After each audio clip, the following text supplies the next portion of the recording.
Good evening, race fans, and welcome to RTO Season 7, sponsored by Track Titan. It is round number 3 this week. We've got Oulton Park. My name, John Wright, of course, aka Double O Raven, joining me this evening. And for the entirety of the season, Miss Sarah Hockey. Good evening, Sarah. Hello, John. Good evening, everyone. A pleasure to be here as always.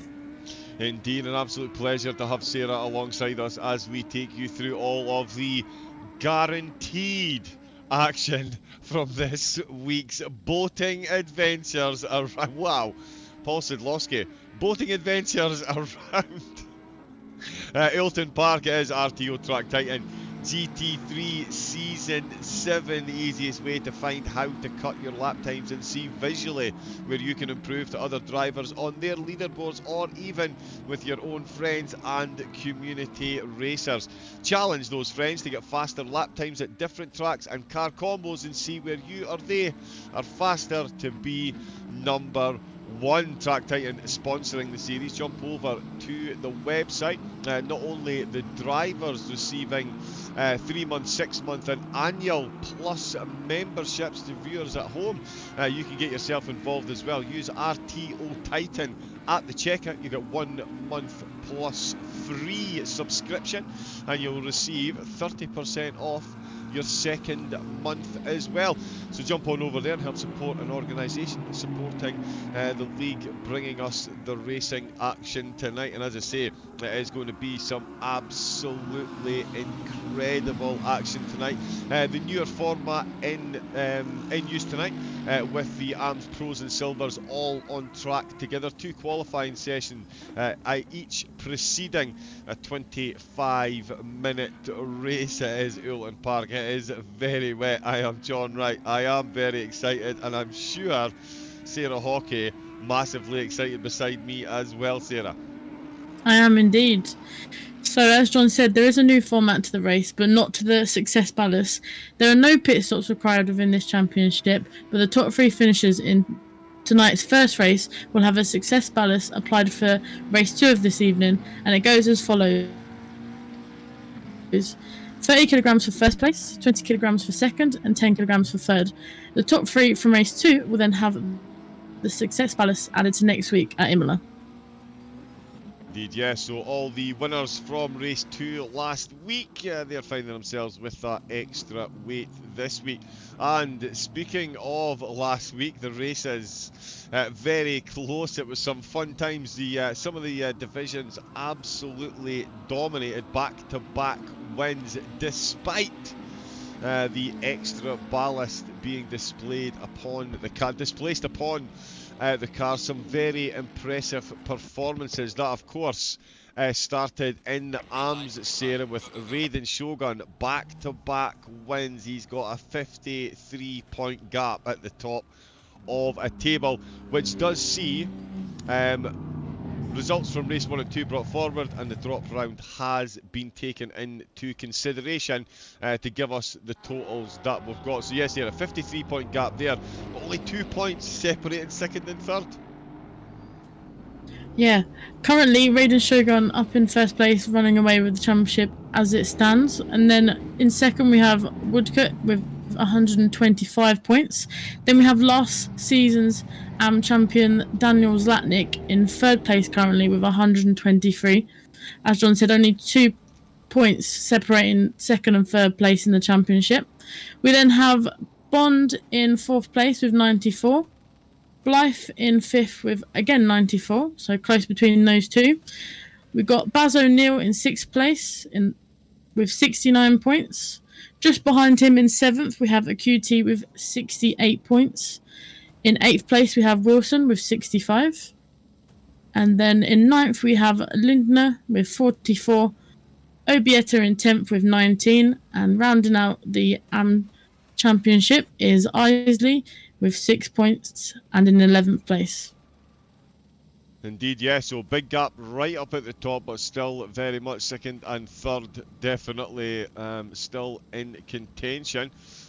In the silvers, As we can see, Richard Gasson is atop the table. Only 10 points separate second and third in this class, but Gasson again, the same feat as Shogun last week with the back-to-back wins. Despite that ballast being added, the Lamborghini really guiding Gasson home to some very good points. A 21-point gap he's got himself up at the top of the table there. Emmanuel Raji and Ryan McCord are the chasing pack at the minute, second and third respectively. Pryor and Priadko at fourth and fifth. Priadko over the 100-point mark and 12 points ahead of Nick Cooper, who was unavailable last week. He's had 3 wins so far this series, so definitely one to watch going forward. Daniel Facina in 7th, Fabrizio Butera in 8th, and Paul Whitburn in 9th position. Tom Solis rounding out the top 10 on 72. A close group down here at the bottom of the top 10 as well, with Whitburn, Butera only separated by those 6 points. Vangiero, Schneepman, Fouquet, Giardi and Adam Douglas not on the board yet, but Giardi still with 28 points in the bag so far. And in the pros, a seamless transition there. It is Paul, the commentator's hot tip at the start of the series, and he's so smug that he picked him out, Sidlowski, at the top of the table. 2 points after 2 wins this series is what separates him at the top, though it is Dan, usual podium protagonist, the lead chaser there on 148 points, a race win under his belt as well. Matt Whitburn didn't make round 2, but in round 1 and 3 he certainly made statements with race wins. He's only 2 points behind Whitburn, and Sigurd Revzig, he'll be getting separation anxiety. He's been separated by Watts now for 4 points, and Matt Whitburn is in between them. Only 1 race win for Sigurd so far this season as well. He will be looking to improve on that going forward. Jordan Watson is in 5th, Liam Page in 6th, Ben Nergard and James Whittaker. Whittaker not with the best start to the season, certainly what we saw last season, so he is a bit adrift, but there is, as you can see, only 4 points separating Watson, Page and Nergard. What is going to separate them tonight out on track? A whole lot of nerve, because tonight, Sarah, we're at Oulton Park. We are at Oulton Park, which is located in Cheshire, England. The track itself is 2.7 miles or 4.3 kilometres long, with 17 turns in total, 6 left-hand corners and 11 right-hand corners. The track is characteristic by rapidly changing gradients, blind crests and several tight corners. It is set in a former country estate. Oulton Park's sweeping contours and picturesque settings have ensured it as one of England's most popular race tracks, almost from its very first laps, which were set in 1950s. Oulton Park currently hosts the following major UK race championships, such as the British Touring Car Championship, the British GT Championship, the British Superbike Championship and the GB3 Championship, as well as the Oulton Park Gold Cup, has become one of the biggest and historic events on the racing calendar at Oulton Park, with hundreds of classic cars competing. Over more than 60 years, it has gathered a reputation as the country's toughest test for both car and driver. Yeah, it really is, and that Shell Oil Corner, I can't get past that. There's so many more things I should be saying right now, but Shell Oil Corner is genuinely a corner. You feel there is oil on that thing. And Island Bend, yeah, it's certainly not an island in the stream. It's yeah, it'll drive you round the bend. Such a difficult corner complex, but yes, back on track. It is. Somebody quickly disqualified there, Squirrel. It is Oulton Park, 1953. As Sarah mentioned, many sporting events, motor racing events held here. It is a quintessentially British track. Luke is on another channel right now, we'll appreciate that one. But it really is a phenomenal set of tarmac. Back out in its origins, it's originally, of course, again, just to show how quintessentially British this track is. When it was originally built, it was exactly 1.5 miles long. They really couldn't help themselves. Now, of course, 2.6, almost 2.7 miles long. So it's gained cascades through Shell Oil and back through Hislop and into Knickerbrook, where we will see some action. We have got Q endless EastEnders jokes, and I'm not even going to apologise. Dun, dun, dun, dun, dun, dun, dun, dun. Phil Mitchell's in P1 for the arms. Oh, Sarah, it's going to be a long night when you've got a driver called Phil Mitchell up at the front of the field in a BMW racing away from the... I mean, it just... Cue the endless EastEnders gags. I was going to try and stay away from them, but as a fully qualified dad joke practitioner, I'm not quite sure I'm going to be able to. I mean, you've got to at the end of the day. You really do. You really absolutely do. But on there we go. Dun, dun, dun, dun, dun, dun, dun, dun, dun. Phil's been overtaken at the top. Chris Wilson is hopefully going to put those dad jokes to bed as he's put half a second between himself and Nice Woodcut. Team Aston Martin on home soil doing well. Team Snail not so slow in the rain, it would seem. Raiden Shogun, last week's back-to-back winner. He's got the 30 kilograms of ballast. He's got a wiggle. That was a lively back end of the Mercedes under braking there, to say the absolute least. He's a second and a half down on pole, as Wilson's within 0.3 of a second. It's getting close up at the top. There's more times changing there as well. Bond's in the pits. These drivers got a minute and a half left. 10 minutes for the AMs out on track, and then 10 minutes for the pros and the silvers. 10 degrees for the track. Tyre temperature. Oh, Raiden Shogun. Wow. Yeah, there's no way he's saving that. He knew it, we knew it. That was not happening there. So Raiden struggling in these conditions, and at this track, Sarah, I mean, it is quintessentially British. It's an old airfield. The track is, there's undulations, there's camber, there's off camber, there's chicanes, there's grass right at the edge of the track. It's just so unforgiving. And when you throw in rain like this, it absolutely brings out the best in a lot of drivers. But it really can be a struggle, because this one, I mean, it just throws the cars all over. The track throws the cars all over the place anyway. Throwing a bit of rain, happy days for the viewers.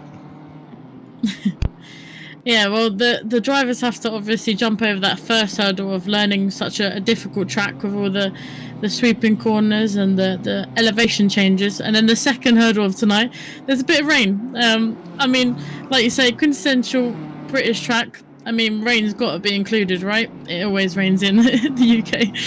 Indeed, quintessentially British weather for the quintessentially British track. There's Brian Bond in the chat. Beep, beep. There's Bond Racing. There's the pros. Look at that. I do love the way the pros all queue up. 4 seconds to go. They've all queued up. 10 degree track temperature. Imagine what that's doing to their tyres. Yep, so there we go. Answers on a postcard here for this one. I've always wondered, why is it pros always struggle to get a lap time in? It's almost like they can't find room on the track. Yeah, any thoughts? Chuck them into the Discord, we'll see. As I sarcastically throw a jab at the over-competitive nature of the drivers. Let's have a look at the competitive nature of the arms, and it is Phil Mitchell taking 2 purple sectors up at the top. Peggy will be proud. It was Nige Woodcut in the Aston Martin taking purple sector 1 though. Still got a couple of times coming in from those drivers actually. We can see it, Raiden Shogun. He did well with the ballast last week. The 30 kilograms of ballast in the rain at Oulton on the Mercedes is not an equation. Oh, there's somebody shooting off the track. Hopefully we've got no damage. Yep, no space whatsoever. The 30 kilograms of ballast find him. Nice Woodcut takes pole. Nice Woodcut has just taken pole position. Never count your chickens before they're hatched, and that includes timing deltas. Pay attention.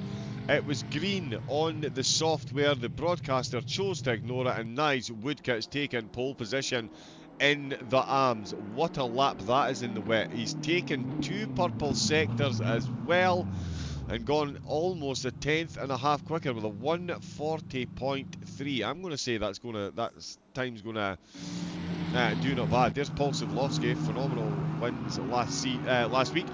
So there's Woodcock and Mitchell on the front row for the Arms. Wilson and Slatnik.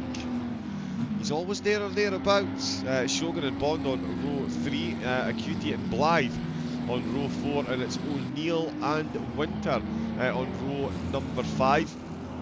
Big gap between the Arms this week, 3.5 seconds, but in these conditions, no massive surprise. A lot to talk about there for us, Sarah, as the pros and silvers warm their tyres. Good luck with that, boys and girls. So the Arm qualifying, Nige Woodkit stealing it at the death. Phil Mitchell, Peggy won't be impressed, still holds a purple sector. Raiden Shogun with 30 kilograms of ballast down in 5th, and Daniel Slatnik, last season's championship. Whether it's just the Porsche not vibing with the track or he's not quite vibing with the Porsche, not bringing home the race wins, but he's getting himself in the mix for podiums week after week. That's some good qualifying session from the Arms. Yeah, I couldn't agree more. It was a really good qualifying for the AMs there.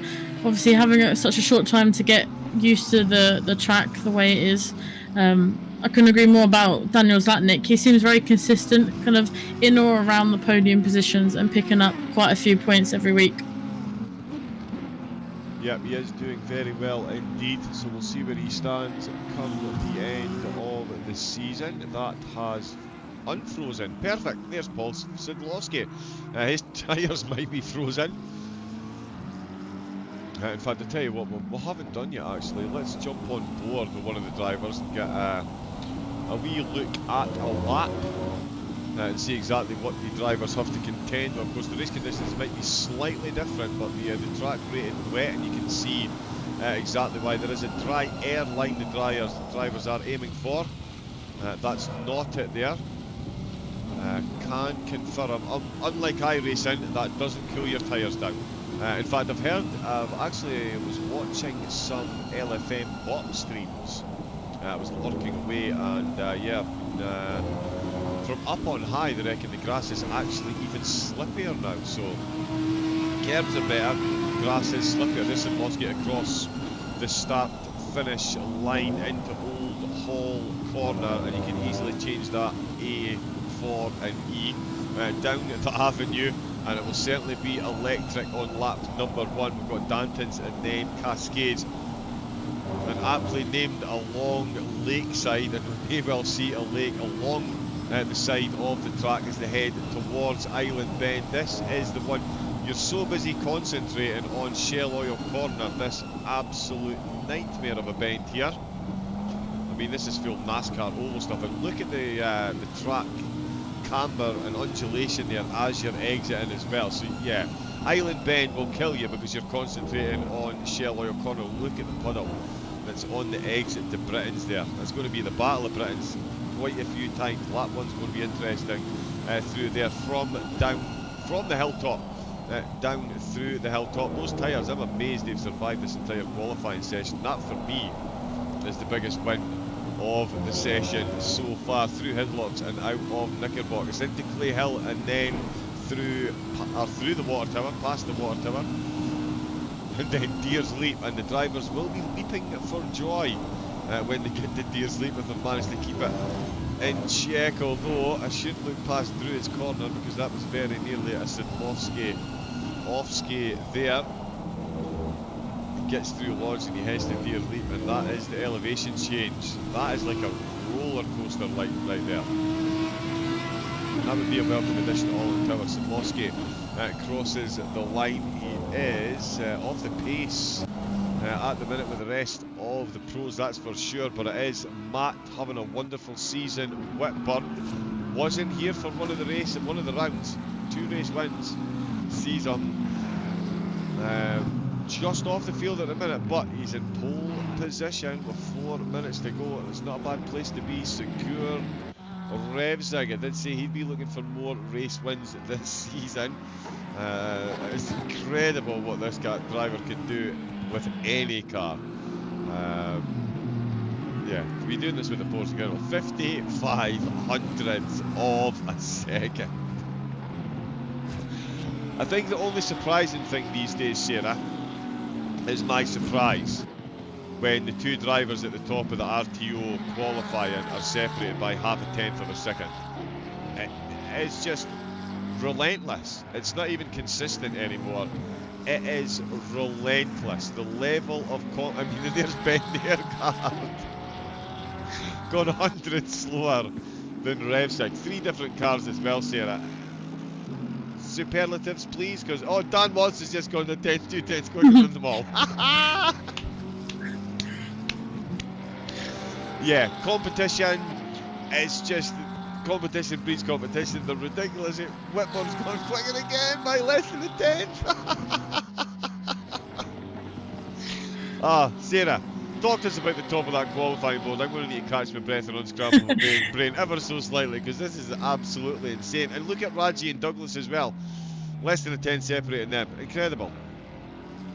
Yeah, just when you think John can't get any more excited, the drivers then obviously always changing positions as we go. Whitburn goes back into pole. But yeah, I mean, I've got to say, I love how close all the drivers are. You'd think, obviously, they wouldn't be in the different cars. Obviously, we've got 4 different cars, one down to 4th. They're all showing that they're getting to grips with those cars in these tricky conditions, and showing us that even in conditions like this, on a tricky track, they can set really good lap times and relatively close together as well. Yeah, indeed. Yeah, it's just absolutely astounds me. Yeah, the level of excitement, like you say, my complete inability to do anything even remotely close to this level of driving, and for so many of them to be so close, it is an absolutely incredible league. Honestly, can't recommend it enough. There's still a lot more racing to come, so if you do want to get involved, and why wouldn't you? RTO Esports, Linksay's in the chat there. He's about to share some links. We've got Linksay's own page as well. Get over there and support Linksay himself. Runs this whole thing, and even manages to coordinate a wild Scotsman to get the broadcasts out. It's incredible what the man's got to go through. So yeah, go over and support Linksay. The SimGrid page, of course, you can sign up to all the races there and get into the Discord as well. Keep up to date with everything that is going on. And yeah, you can still sign up. It is season 7. We'll talk about the sponsor in a moment, just once we get a good look at qualifying, because as Sarah and I have said, it's so close up at the top, and there's still drivers showing green on their deltas. Look how far out on the curves. The level of commitment from the Revsig in the Porsche. He's going to drag it across the line. Less than a tenth and a half separating the top 4. And then it's Raji.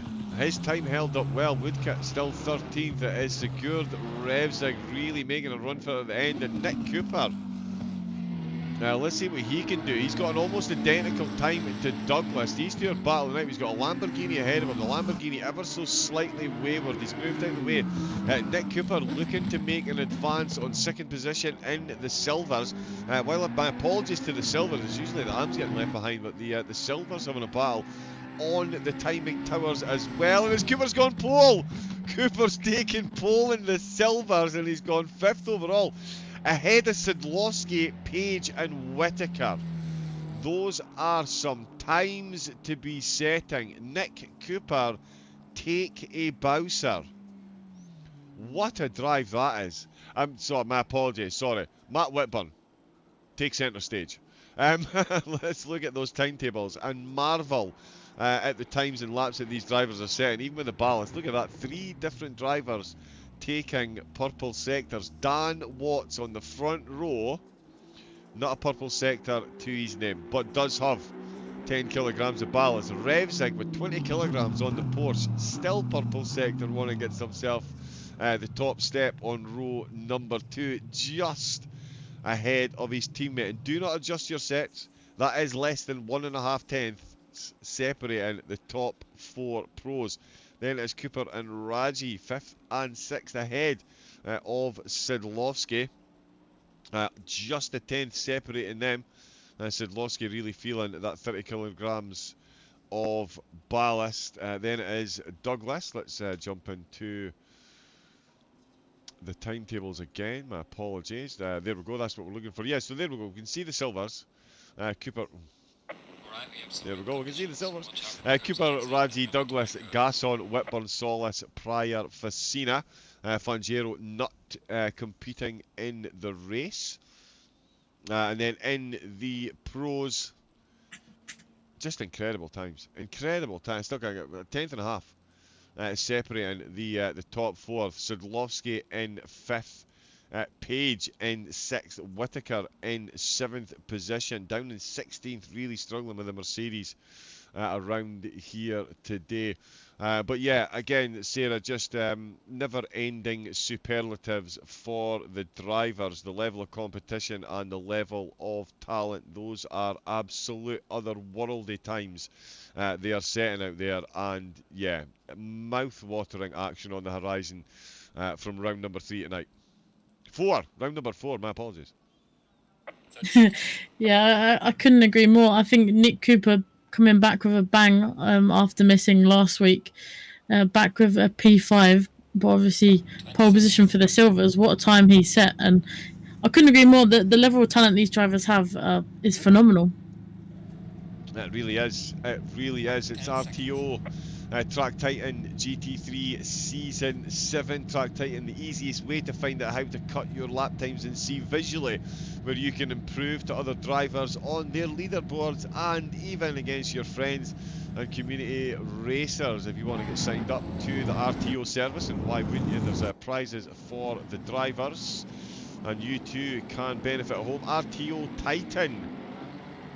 At checkout, we'll get you 1 month of the Plus membership for free and 30% off your second month as well. So absolutely phenomenal offer for the viewers at home. So please do jump over, help support them, and get yourself that bit quicker out on track as well. Sarah will get you to watch the AMs. It's Woodcote and Mitchell battling out there. I'll keep an eye on what goes on up at the front. We'll take it from there as it's green lights, it's foot down, it's flat out, it's flying into turn 1 as Whitburn, Watts, Revsing and Nergard get a good breakaway from Nick Cooper, and it is Whitburn who's maybe running a little bit deep there, a bit of a wiggle from the post. Bernd Nergard being more than generous with the amount of room that he left there for his teammate. Look at those conditions.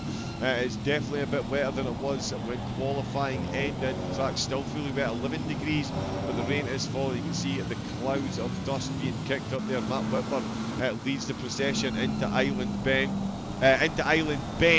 as it is Ben Nergard chasing the RTO2 into Shell Oil Corner. The BMW leading the Porsche at the minute. McLaren though, with a good exit from Shell Oil Corner, already putting half a second between himself and the rest of the field. In the silvers, Nick Cooper has held a good lead, and he's now catching up to the back of them as they get into the braking zone for the chicane. Raji is still on the back. That's a Lamborghini, and Paul Whitburn battling away with Richard Gasson in the Lamborghini. It looks like there's a big gap back. Everything okay in the arms there, Sarah? Mostly everyone getting away pretty well. Woodcote got a phenomenal start. We did have a few casualties towards the back of the grid in Baz O'Neill and Tom Solis, who are making their way back, trying to join the pack, but that's the only casualties I can see so far. Yeah, all the AMs doing really well so far, settling into the race on the first lap. Yeah, good to see, yeah, as you see. Oh, as I say that, Phil Mitchell goes off track with, I believe, the Aston Martin. Oh, was that Nigel Woodcote? Has he gone off as well? Let's have a look and Zatnik. Oh, a few off-track excursions back there.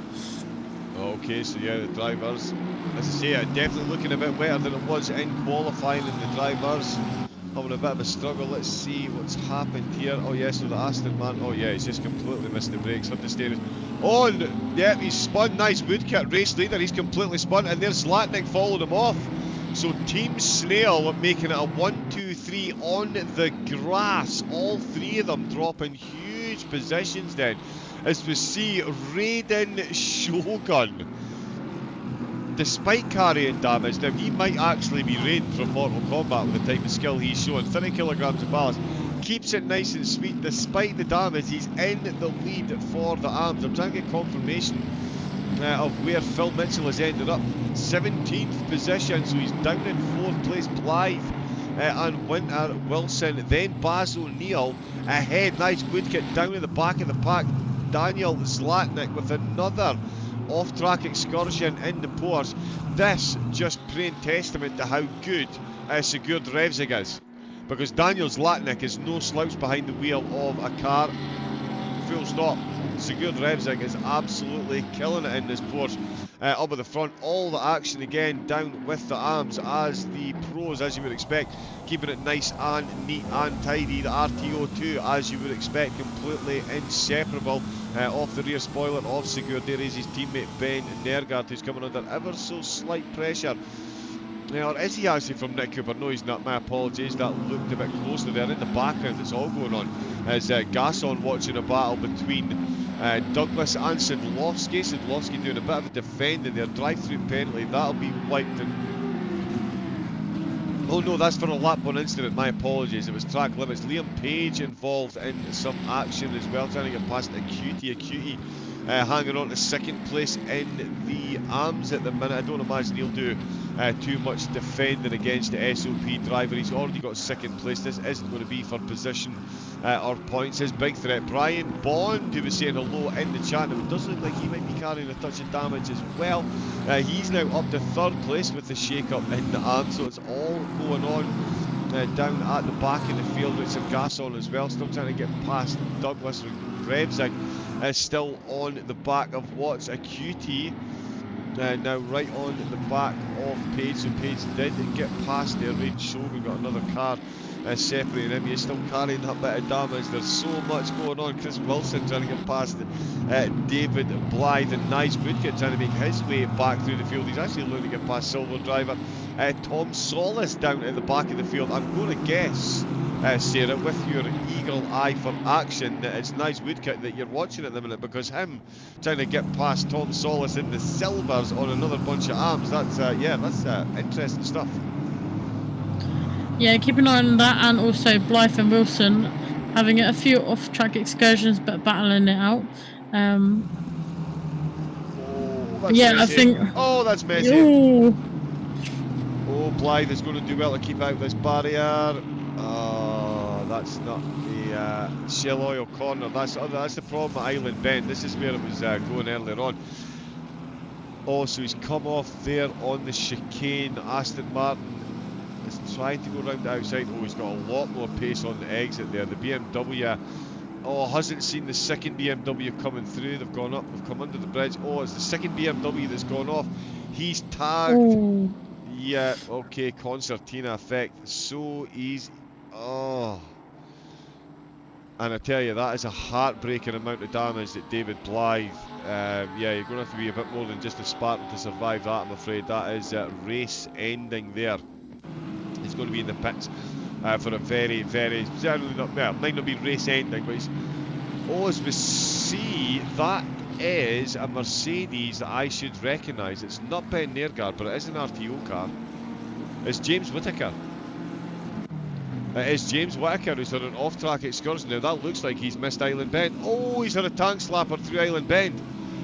It's like turn 4 at the Hockenheim ring. It's so easy to get it wrong. He's ended up in the gravel there, so thankfully no contact with the tyre barriers. Because as I've said before, these cars are held together with super glue, hopes and dreams, and none of those stand impact with concrete, carbon, concrete, steel, or tyre barriers.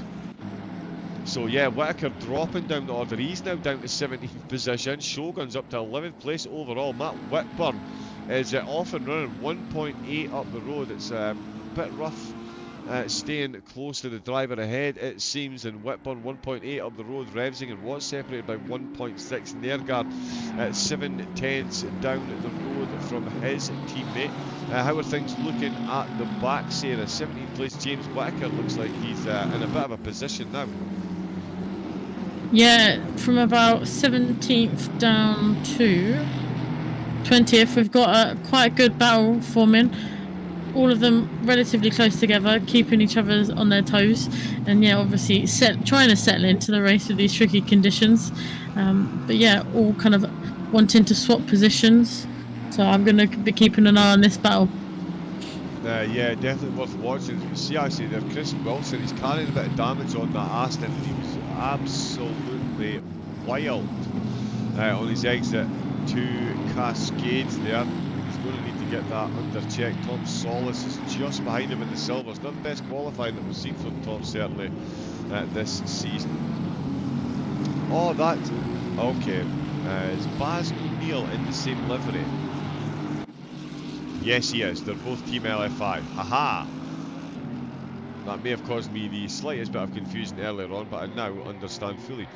So yeah, those two are in the same livery. Solis and Wilson are still very close. Latnik looking to make his way back. He's going to need a wonder recovery if he's going to get a good... The only silver lining to the clouds for these drivers is the ballast being applied to the race 1 winners.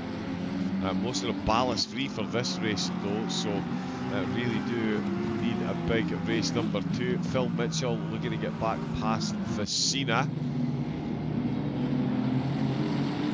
In fact, Facina in the silvers, fending him off. Whitaker and Wilson not too far behind it. Tom Solis just on the back of this one. See the race conditions, but yeah, still very close down here, Sarah. We're on the front of Tom Solis, and that's quite the train that they've got ahead. That he's got ahead. Oh, very neatly done. Slightest mistake by any of these drivers, and we're going to see positional changes and potentially. Yeah, don't want to jinx it, but what we saw with the BMWs coming together early is so easy to happen out here. But yeah, talk to us about what we're seeing here. Yeah, a train forming, but a train of different skill levels. Obviously, we've got a few AMs, we've got a pro and some silvers battling in this train here. So, a good mix of drivers here. Like you say, the barriers are quite oddly placed here. So, if you make an off-track excursion, and what you said earlier about the grass being more slippy, it just you never want to touch the grass in fear that you're going to head straight towards a barrier. Yeah, you definitely don't want to be losing any aerodynamics during these these rainy excursions. Just saw Solis here, Wilson moving over, letting the silver driver through. Now that puts him in the chase to catch up to Whitaker, who at the moment is very much still chasing Team Snails. Phil Mitchell, who is very much chasing Daniel Facina for Libra Esports, the silver driver, currently in 6th position in the silvers, but knows that Solis, just 2 positions back, will be looking to take some points from him if he can. So he will be very much looking to defend his position. Gets a good run through turn number 1 as well, it has to be said. The race leaders spread themselves out very nicely. Indeed, if I am not mistaken, 1.7 there. Watts is 1.5 down, but he has taken the fastest lap of the race. I'm looking for James Whitaker. There he still is. So yeah, so very close. I'm sure it'll be very tense. Oh, I was just about to say it. It'll be very tense. The drivers will be trying to be so careful, and there is exactly what we were talking about. The extra slippy grass. And that there is the... Oh, the McLaren coming in. That's Brian Bond. So he's made a mistake on the way. I was just about to talk about the sportsmanship of James Whitaker there. That's exactly what you love to see. Holding his brakes to make sure he didn't cause anyone else any more problems. Despite chasing the race, just because you've made a mistake, you don't need to make anyone else's day worse. Let's jump on to Forbidden Chase Camp. It was Brian Bond into Island Bend. Oh, wow. That was the slightest touch of his back right tyre on the grass there. Oh, and that is full clean-up on aisle 3 there as Craig Winter in the BMW makes it through. There was a Mercedes that made it through there as well. Yeah, absolute. I mean, when you're racing in these types of cars, Sarah, you need to be fully concentrated. This isn't any arcade game you can just pick up and play. You need to be fully focused for lap after lap after lap. That this is just, I mean, it's so easy to be that focused that you start making just that little mistake. You try and be that slight bit overcautious, and yeah, you just slightest touch of the grass there from Brian Bond, and he's the wrong way, facing one of the pros that's just made exactly the same mistake on that island bend. It seems so innocuous, island bend, but it's an absolute killer. Yeah, you've got to focus 100%, obviously keeping it within the white lines, because in these conditions, curbs and even like touching the grass even a little bit can make the car feel completely different and want to spin out. And trying to catch that spin in these sort of conditions is made 10 times harder because there's little to no grip out there. Yeah, exactly. Yeah, Linksay in the chat pointing out, yeah, absolutely a championship drive. He's even carrying damage links, so there was a bit of contact at the start of the race for him. He didn't qualify fifth, behind Zlatnik. So yeah, fifth position with the 30 kilograms of ballast. But he's in the lead, and he's 8.5 seconds ahead of Alessandro Acuti, who's now going full defensive mode from Phil Mitchell. We've got Baz O'Neill in the chat. His PC has crashed, so he will be rejoining for race number 2. Oh, the poster, I haven't yet. You know what, Links, I did say that. I was too busy getting something for the highlights at the end, and I totally slipped my mind to put the updated calendar. But yeah, it's Paul Ricard. No, it's not. It's the Red Bull Ring, it's the Red Bull Ring, it's the Red Bull Ring, it's the newest edition, it's the greatest edition. I mean, I know Watkins Glen drive through for track limits, that'll be scrubbed, and Whittaker will get a 10 or 15 second penalty, and it'll get looked at after the race just to keep him out on track. It's already 15 minutes into this round, and the drivers will be keeping the action coming thick and fast, and it still is as Chris Wilson battling the Aston Martins down there in 17th position for 4th in the Amstel. I'm assuming that's the one that you're watching right now. I am indeed. I was intrigued to see the battle of the Astons, see who comes out on top. Obviously, Woodcock going on that off-track excursion earlier on, he seems to be making his way back towards the front pack of the AMS. Yeah, he's certainly going to do so, and again, he's going to be perfectly positioned. He's not going to be getting any ballast at the minute, so Woodcock in 4th place will be looking good. Wilson carrying some damage and doing well as well. He won't have any ballast for race number 2, so we'll see what he can do in race 2. Gasson looking very late on the brakes here, but does get the Lamborghini stop. Paul Whitburn ahead of him. This for 4th position in the silver. Adam Douglas, Tiger Club of Racing. 3rd place, Paul Simorski. Oh, and that is a Mercedes facing the wrong way. That's not Raid Shogun. No, it's not. It's not Ben Nergard. No, it's not. Is it Whittaker again? It's Alex Laforus.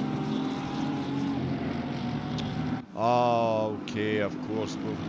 My apologies. Alex Laforus. Indeed, it's a phenomenal livery as well, actually. But yeah, struggling at the minute, a couple of laps down. The Mercedes driver, but yeah, he's had a couple of off-track excursions actually, looking at the incidents coming through. But yes, cracking on, he will still pick up some points. David Blythe as well, still out. Good to see, as I say, potentially race ending, but he did get all that damage fixed after that big contact. So he is going to finish the race as well. So for me, that puts you right at the top of the pecking order for driver of the day. Great commitment to be finishing the race. Oh, we've got a note from Sarah. I didn't know what happened to Acuti, but he's dropped out of the podium positions for the AM drivers. Woodcock just taking that back, and then going off track again lets Acuti and Wilson back through. Okay, yes, so here we go. Let's see if we can get a look at this then. The trading positions for Cena involved in this battle as well. They've all made it through. Yeah, they've all made it through Shell Oil Corner. McLaren was definitely quicker through the middle phase there. So the position changes maybe already been done at this point. Oh no, Curie is back ahead. So yeah, let's see exactly where he manages to pull that one off. We've got, we are, wow, 17 minutes into the race. Yes, indeed, 18 minutes in, so not long left. Oh, big send there, and he's hit the curb. That's potentially going to get looked at after the race, you would say. He was a bit late on his brakes there. Car completely unsettled by the curb, but that will be why Woodcut.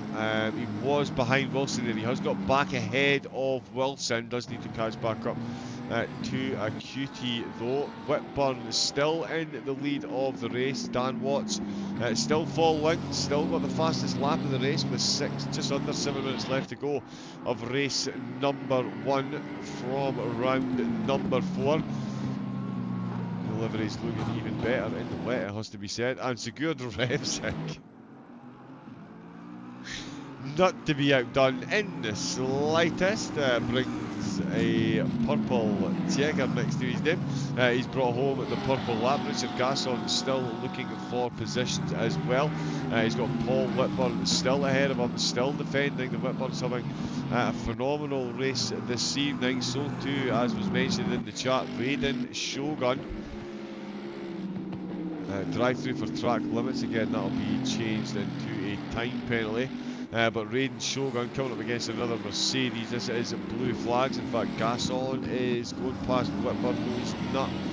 Oh, he was within a tenth there. Oh yeah, very quick. In the chicane. Wow, the Lamborghini's suddenly looking very quick against Whitburn. Whitburn lagging a bit in the closing stages here. Almost 28 minutes in. Could be a fight between the top 3 if Dan can catch Matt. It could indeed. There could be a battle here as well. There's going to be a few. Liam Page picking up a drive through. That again will be changed to a time penalty. Yeah, I think Dan is definitely catching at the minute. Although, yeah, so he's 2/10 closer than he was turn 1 on the last lap. So he's got a couple of laps to go to keep this up. There is Whittaker. He has dropped a fair bit of time there. Lathyrus in the pits. Blythe well down the order. Gasson still looking for the overtake on Whitburn. Hasn't managed to do it on that lap, and Dan Watts is going to be looking for the overtake on Whitburn if he can. So the McLaren, so both Whitburns in the closing stages. It's maybe a lap or two later, but the McLaren certainly seeming vulnerable to the drivers behind. Gasson all over the back of Whitburn. Watts all over the back of Whitburn as well. The 620 Pro driver up at the front of the field. Half a second now separates himself from Dan Watts. He'll be looking himself to get some race wins on the board. He's up in second in the championship. There's going to be a great battle between these two on track and in the standings. The track temperature has gone up an almighty 1 degree in the closing 4 minutes, which will be absolutely zero consolation to the drivers, not any use to them at all, in fact, at the moment. Oh, Bloodwolf in the chat there, not my day. Yeah, the Mercedes is really, well, a couple of them struggling. Ben Nergard doing well. Still running in 4th place. Or can Watts catch him up through Deer Leap? That's a good exit from Deer Leap there from the McLaren. Look at the distance he's just put between the two of them. They got back up to 6/10 of a second. We could round that one to 7/10 of a second, I think. Whitburn with a phenomenal exit. Watts still chasing in the BMW. We've got Gasson in the Lambo. Absolutely still chasing Whitburn as well. Page is the driver behind him. He's in the pros. Then it's Shogun who's got Solace behind him. Phil Mitchell has made it back up to 2nd position. Cue dramatic music, and Nice Woodcut is back to 3rd in the arms as well. So Shogun will start race number 2. Oh, and that's a bit deep there by Whitburn. Gasson should be very close to getting this done. Dan Watts is looking close to getting this one done as well, but is Gasson going to get the overtake done again? This is for 4th position in the Silvers. They're looking for all the points here.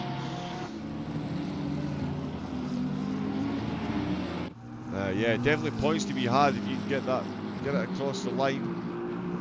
Still got Blythe behind, but yeah, make sure you finish the race and get home the points, even if you're a couple of laps down on the overall leader. That's yeah, still points to be had. Gasson still looking for positions, and at the minute, Sarah, give us a check. What is it you're watching just now at the minute? Because I was going to talk about Richard Gasson looking a bit quicker than Paul Whitburn, but is that what you're watching at the minute, or is there anything else or anyone else on track at the minute that's catching your eye? James Whitaker at the moment, the pro down in 20th, he's off track at the moment. He had a big collision into a wall when he was fighting a few cars around him. But other than that, Woodcote getting back up into P3 in the AMS after quite a kind of tough start to the race. So I think he'll be happy with that. Yeah, I think so. Yeah, as you just mentioned here, James Whitaker, he's carrying a fair bit of damage back onto the track, and well spotted there by Linksay. Sigurd Revsig has dropped down the order. He's now down to 4th place in the pros. Ben Nergard up to 3rd position, so that consistency is definitely paid dividends. So too for Sidlowski. Currently finds himself in 6th place, but he's a lot closer. 6th place overall, 5th place in the pros. Finds himself a lot closer to 4th than he was a couple of laps ago. Dan Watts still well within that second mark of Whitburn ahead of him. Gasson within the half-second mark as well. Shogun still comfortably leading the way in the arms, with Mitchell and Woodcote still holding the podium positions. 30, 20 and 10 kilograms of ballast respectively they will all receive for race number 2. Okay, he lost it in turn number 3. At least they got a decent livery indeed. Oh, that's Brian Bond facing the wrong way at Deer's Leap there. Let's see how close he came to spoiling the race leaders there. Oh, it was Chris. Oh no, okay, so that's, yeah, for some reason. Let's just have a look at this one. So he's coming at the final couple of corners. We're on the last lap for the leaders. Heads towards Deer's Leap. Oh, and the car just spins, and there they go. Wow. 1st and 2nd overall. That was a close one. To say the absolute least.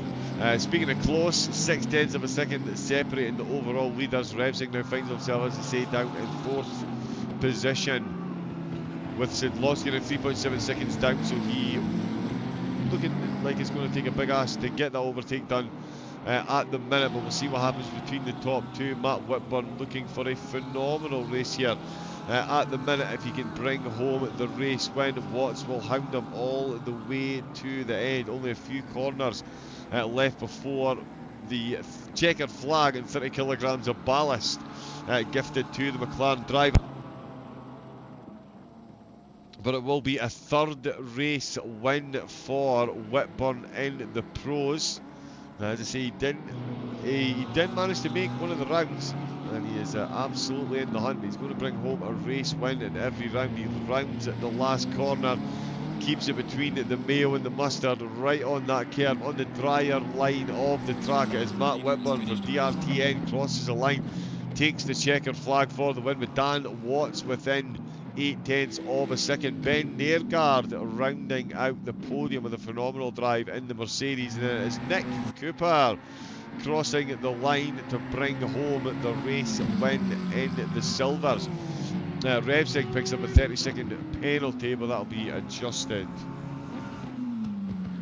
After the race, I'm sure Sidlowski coming home in 5th position in the Audi. They've got all to do it again. Then it is Adam Douglas and Emmanuel Raji, both on the podiums in the silvers. Big shout out though to Raiden Shogun in the arms. Kept it together when so many other of the arms lost their way in the weather. And the Mercedes, despite carrying damage, brings home an impressive race win. It's going to be Phil Mitchell confirmed up Dearsley. He is going to bring home second place. Oh, there we go. My apologies. What happened there? There we go. Phil Mitchell crossing the line in second. And then is Alessandro Acuti out of the last corner, rounding out the podium for the AMS. Phenomenal drive by all concerned and incredible drive by the podiums there, Sarah. Yeah, I think maybe a potential mistake for Woodcote, because up until a few corners ago he was running P3 in the AMS, so Acuti obviously not too far behind. Maybe a slight mistake from Woodcote, and Acuti took full advantage of taking that third place. Indeed, yeah, no slouch, no.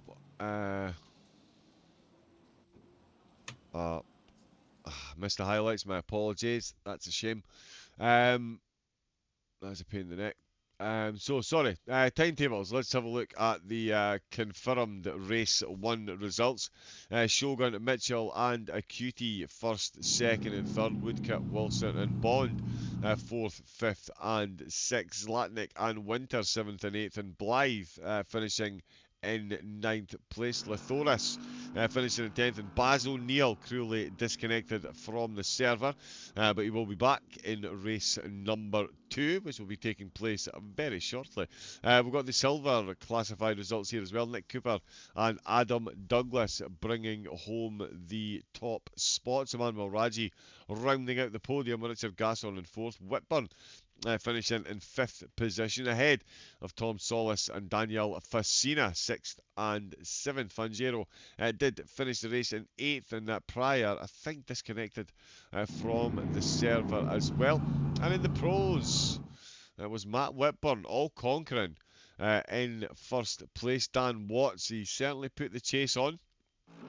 In second, Ben Nergard rounding out the podium in third after an uncharacteristic mistake from Sigurd Revzig, who was behind ahead of Sidlowski when he crossed the line with that penalty there. I'm not sure if that will be adjusted. He did carry a drive-through for track limits over the line. That's usually reduced to a 5 or a 10 second penalty. And then, yeah, if it turns out it was heinous breaches of the track limits, the penalty will be increased. Unlikely in Sigurd's case. I can guarantee that. So yeah, we'll see what the actual pro standings are. They will be updated, of course, on the SimGrid website, where you can sign up to all of the action. Here's another quick look at the incorrect poster, because I can't get the new one to load up. Week 7 is going to be the Red Bull Ring. Absolute favourite track of mine. Phenomenal racing that we get there, so make sure you are absolutely tuned in for that. That will, of course, be live here on the RTO Esports YouTube channel. Thank you to everyone that has subscribed and liked all the videos so far. We hope you are enjoying the racing from the Track Titans ET3 Season 7. If you are a sim racer yourself, well, you can take advantage of an offer thanks to the series sponsor Track Titan to help yourself get faster. You can use the RTO Titan at checkout. That's RTOTITAN at checkout, and that will get you 1 month free of the Plus subscription, and then 30% off your next month for the drivers as well in all 3 categories. Third place will receive a 1 month plus membership. A 3 month. Third place will receive a 3 month plus membership. Second will receive a 6 month plus membership, and the winners in each of the ARMS, Silvers and Pros will receive an annual plus membership as well. So massive thanks to Track Titan for that. We will be back with the qualifying for race number 2, Sarah, and it is in these conditions, it really is Oulton Park, the track that just keeps on giving. It is indeed. Oulton Park was once the grounds of Oulton Hall, which unfortunately burnt down in 1926, and But during the Second World War, Oulton Park's grounds were used as one of the staging camps for the US Army units before the Normandy landings in 1944. So a little bit of history for you about Oulton Park. In the immediate post-war years, motor racing was seeking to re-establish itself. It took several years to bring the site back and to proper standards required for racing, but gradually a course using some of the original Army roadways began to emerge. The first race was organised for Formula 3 cars and motorcycles in August 1953. The venue remains as popular as ever with fans thanks to the superb views of the circuit from the extensive spectator banking. Crowds of up to 35,000 people regularly visit the circuit for an annual round of the Quick Fit British Touring Car Championship. Yeah, again, as you were saying earlier, a lot of different motor racing goes on here, as we saw from the action tonight. Absolutely justified. We're going to see more tonight. Again, another 25-minute race. We'll have a similar qualifying session to the previous one. Will be a 20-minute session, 10 minutes for the AMs, and then 10 minutes for the pros and the silvers.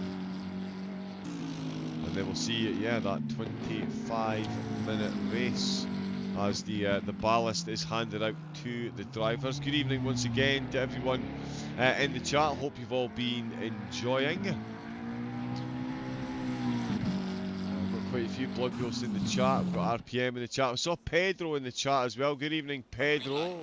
Thank you for tuning in. Of course, as well, Spoon-Fed Badger.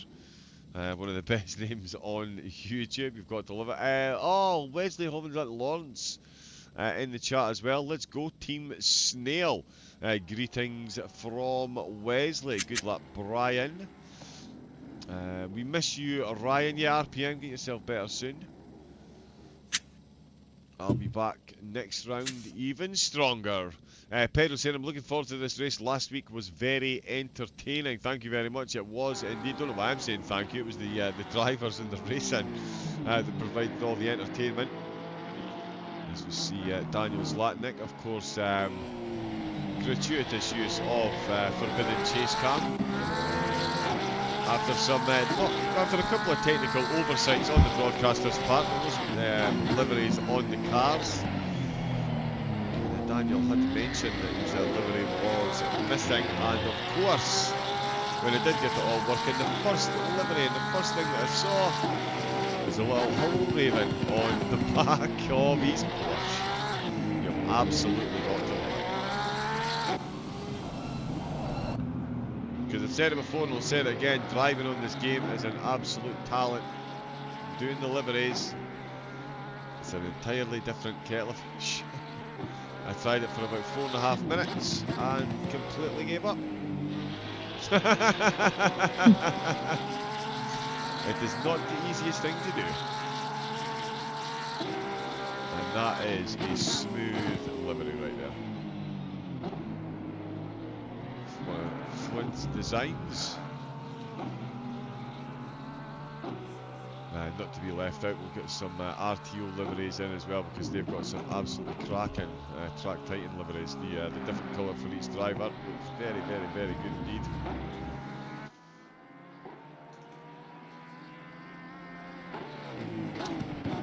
Yeah, that is the AMS back in qualifying. We'll jump back over the full race screen. There we go. Perfect. So yeah, any thoughts here ahead of race number 2? I mean, we've got drivers bringing home the ballast for race number 2 in these conditions. A couple of drivers have been, I mean, for a couple of drivers in the BMW, of course, we saw Blythe. He was just the wrong place at the wrong time, got spun, crashes out the race. So it's not even like there's much that the drivers can do to prepare for this and think, maybe take it a bit easier. It's just, yeah, you can only really concentrate on what you do, get your job done, and just hope that everyone else around you manages to find the grip that they're looking for when they're looking for it. Yeah, I couldn't agree more. Obviously, us racing drivers, we never like to take it too easy when we're racing, obviously fighting for those positions. But yeah, I think all the drivers will be looking for even a little bit more traction to what they had in race 1. I think definitely Nigel Woodcock will be looking for a stronger race 2, obviously just missing out on that podium, but is ballast free, so maybe he might try and sneak onto the podium for race number 2 of this evening. Yes, indeed. Yeah, the drivers without the ballast could certainly be ones to watch. Although we did say that in race number 1, and it was Raiden Shogun that brought home the race win with 30 kilograms of ballast. He's going to start race number 2 with 30 kilograms of ballast, and Daniel Zlatnik takes provisional pole. And for some reason, there's Raiden there. But the race 1 winner goes pole as Wilson then takes pole by half a second. So that's a big gap there up at the front, but Shogun right in the mix. So too Zlatnik, O'Neill, Blythe and Winter. All got times set. QT, Bond, Mitchell and Woodcock still to set time. Just as I say that, a QT crosses the line and puts himself in second place. There is Nigel Woodcock in 4th position. And yeah, give us a quick rundown. Sorry, Sarah, I'll leave you in charge for a couple of moments with the qualifying there. Yeah, of course. So currently we have Chris Wilson in that Aston Martin. An impressive race 1, caught out a few times with a few off-track excursions, but he'll be looking for another strong race in race number 2. We then have a QT following him in 2nd. Currently the gap just under 4 tenths between the two. We then have our race 1 winner, Raiden Shogun, in 3rd place for the AMS at the moment. In 4th, we have Woodcock, which I just said a minute ago. I think he'll be looking for a stronger race 2.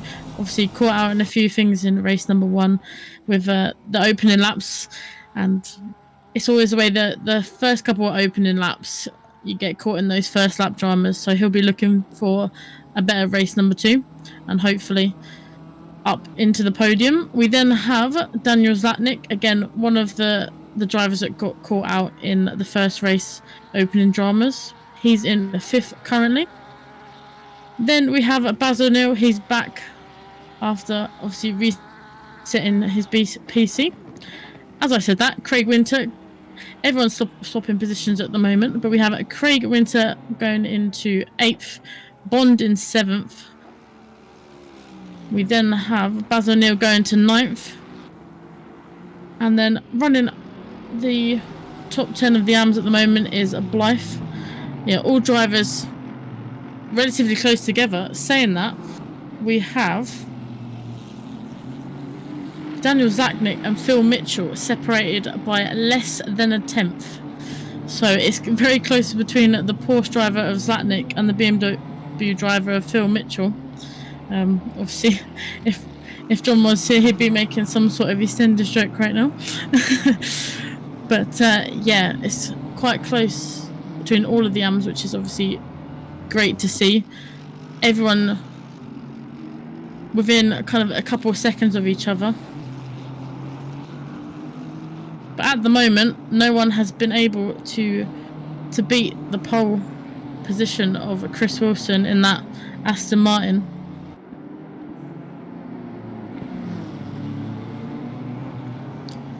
Let's just look down the field. Currently we have a lot of drivers setting better sectors. We have Raiden Shogun going up into 2nd.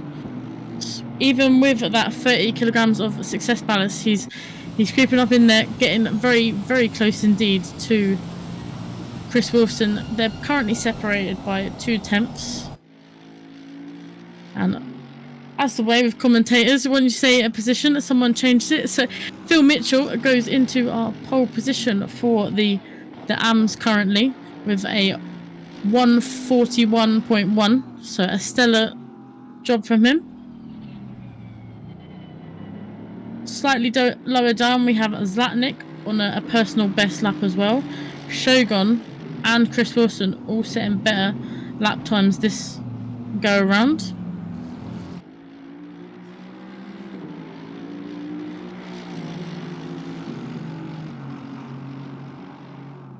And as again, we have a new pole position sitter at the moment in Woodcote, who obviously is success ballast free, so he might be a little bit faster than the people around him carrying that ballast, and looking for better luck in qualifying and race 2. Obviously, not long to go now before our silvers and pros take to the track. So all these AM drivers will be looking to set a good lap within the next couple of minutes.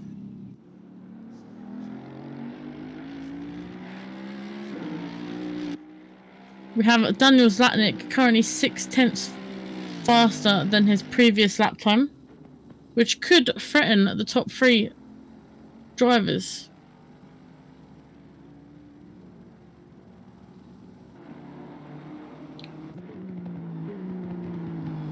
He's just currently coming around Shell Oil's corner. Still up on his time.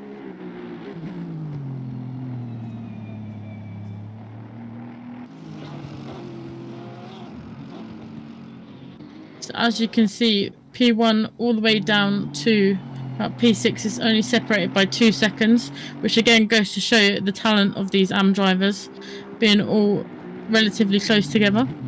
Obviously good to see Baz O'Neill back in the running as well.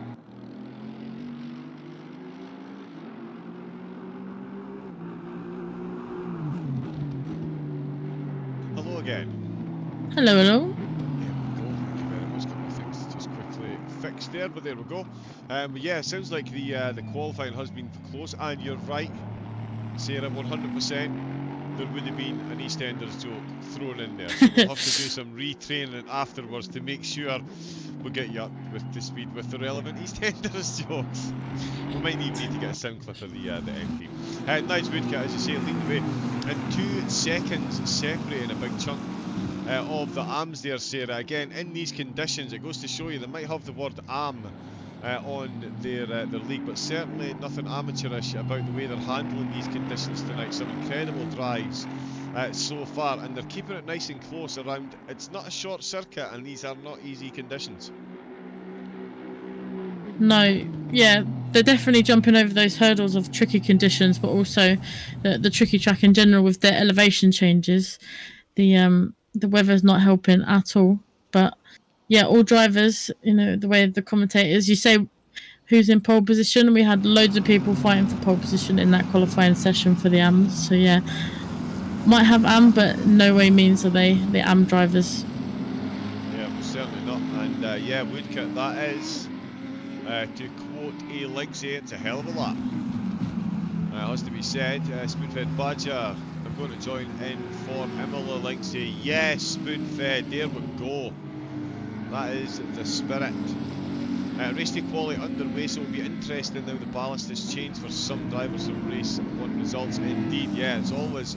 Sarah and I actually spoke about this last week as well, how it's all fine and well to do your practice. You turn up for race 1, you win, you come second, you come third, and suddenly you start a qualifying session, and you've effectively got a 10-minute qualifying session to figure out how the car feels with the ballast. That's exactly what's happened.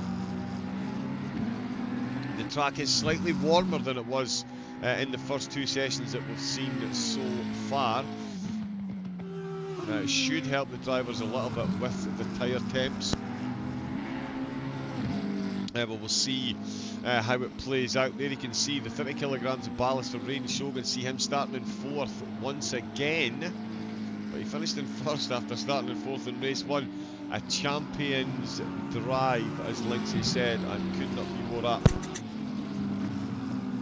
Really is looking to bring home the championship, and would absolutely cement it quite early in the season if he brings home another race win here. All things are possible. It's nice Woodcote though, as I say, shining up at the top there. 2 purple sectors in a 1 minute 40.140, a second quicker than Phil Mitchell. Dun, dun, dun. Wilson in 3rd ahead of Shogun and Cutie, getting himself ahead of Zlatnik despite the 10 kilograms of ballast. He will be very pleased with that qualifying, I'm sure. Then it is Bond, Winter, Blythe and Baz O'Neill Alpha Dog Meet down there in 10th position. As we see Liam Page, Dan Watts. Yep, here we go, Sarah. It is, they talk about in endurance racing, it's pit season when you suddenly see a raft of drivers coming into the pits. We'll call this pole position season in the pros because it's all going to be changed over the next couple of laps, and we absolutely love it. Yeah, we love drivers setting faster and faster lap times, and as you just said, obviously the track's slightly warmer, so we might be even seeing faster lap times than what we did in the first qualifying session. Yeah, we're going to see some very quick times coming in. I don't think anyone told Matt Whitburn. Matt, can someone phone Matt's pit engineer and remind him that he's got 30 kilograms of ballast on the car, please? I don't think he quite got the memo. That's a 1 minute 39.0 to put himself 2 tenths ahead of, you guessed it, Dan Watts. There's Sigur Revsig. He is ballast free since turn 3 on the previous race. And he's gone pole position, but it's by less than a tenth. Matt Whitburn, what a drive that is so far. Watts and Nergard rounding out the top 4 once again. Page, who was in pole position temporarily, now finds himself swamped by the Silvers, with Gasson and Douglas currently leading the way. Less than a tenth separating those two, and you can see Woodcott's time, it's holding water at the minute. Yeah, no, just in case anybody wonders, Sarah doesn't have a button to mute me in instance of those bad dad jokes. I know that she wishes she does, but I'm afraid not. But yeah, that time certainly holding water for Woodcott in the Aston. 8th place he is now at the minute, as Douglas and Raji temporarily swapping positions then. Raji has been overtaken by Nick Cooper, who took it right at the death. Ben Nergard has gone quicker. He's in 2nd position, half a tenth behind Revsig. So Whitburn and Watts feeling the weight of the ballast. Paul Sidlowski, championship leader. He is ballast free as well. Half a tenth separate him from Watts, and he's 2 tenths up on his time as the track is evolving in the driver's favour. It has to be said, because all the deltas at the minute are running very green indeed. With Emmanuel Raji. Wow, Emmanuel Raji is about to set an absolute cracker of a time if he can bring this one home. He's got a phenomenal shell out of corner. Oh, in fact, as I say that, Dan Watts is about to blow absolutely everybody out of the water, as he likes to do in the middle of qualifying sessions. Sigurd Revsig is going to need to find some time if he's going to hold on to pole. The RTO2 could once again be 1 and 2. In fact, we're going to talk about the phenomenal we're talking about the phenomenal liveries in the race.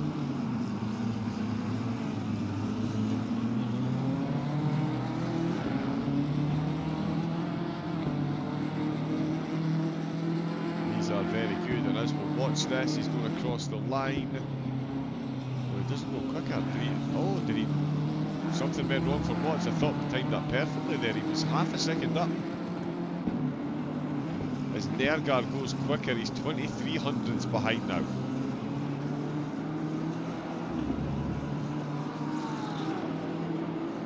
It's a nice looking BMW.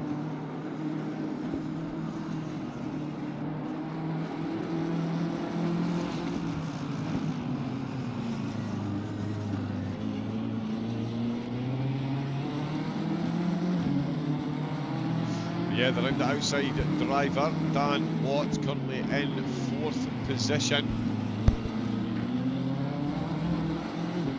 He makes his way into sector 2. Revsig has gone quicker. He's put another tenth between himself and Nergard. Nergard's put 3 tenths between himself and Whitburn. In the Silvers, it is Gasson leading the way.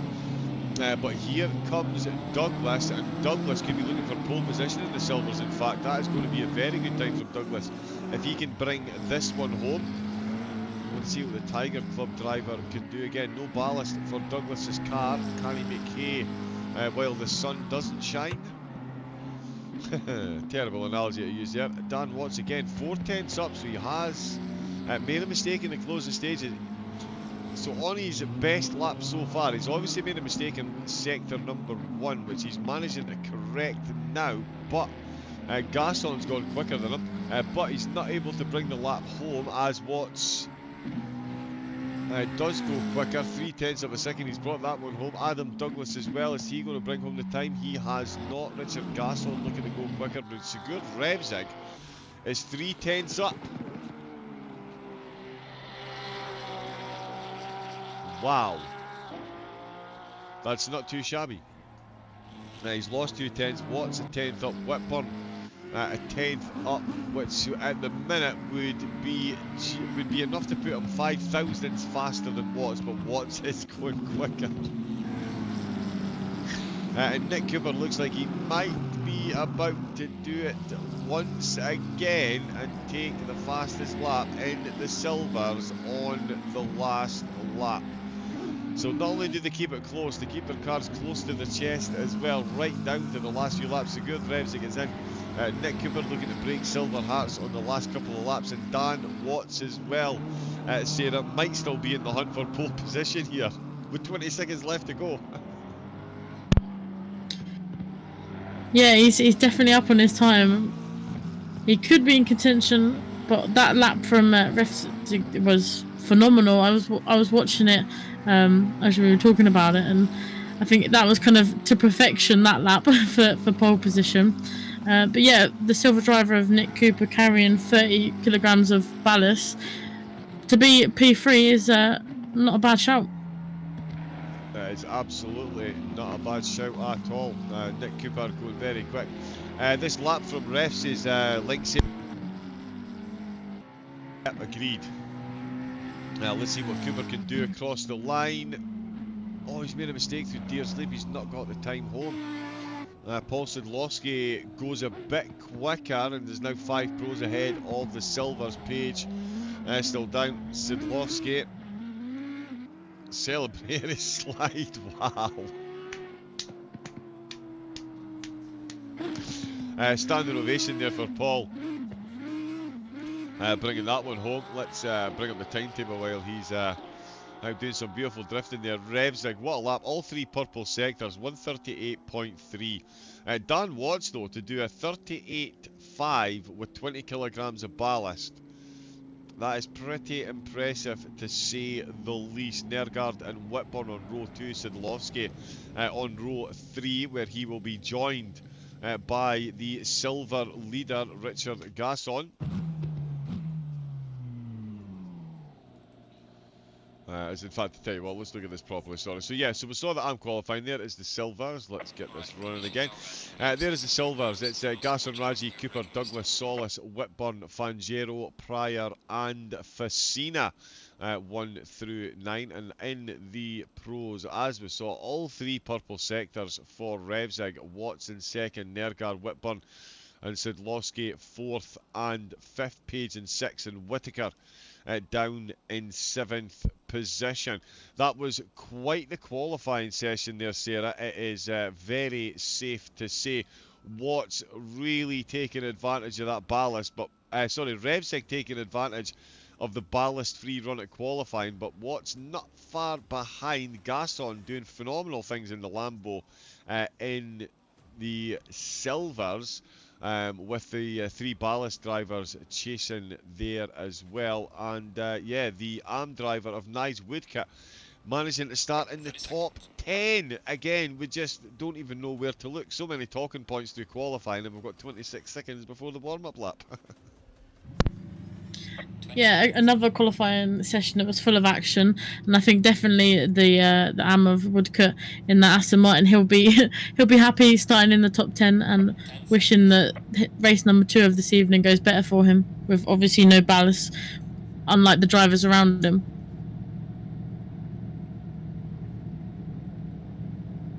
Yeah, he'll be looking at taking advantage of that as much as possible. The drivers have a short formation lap. Second.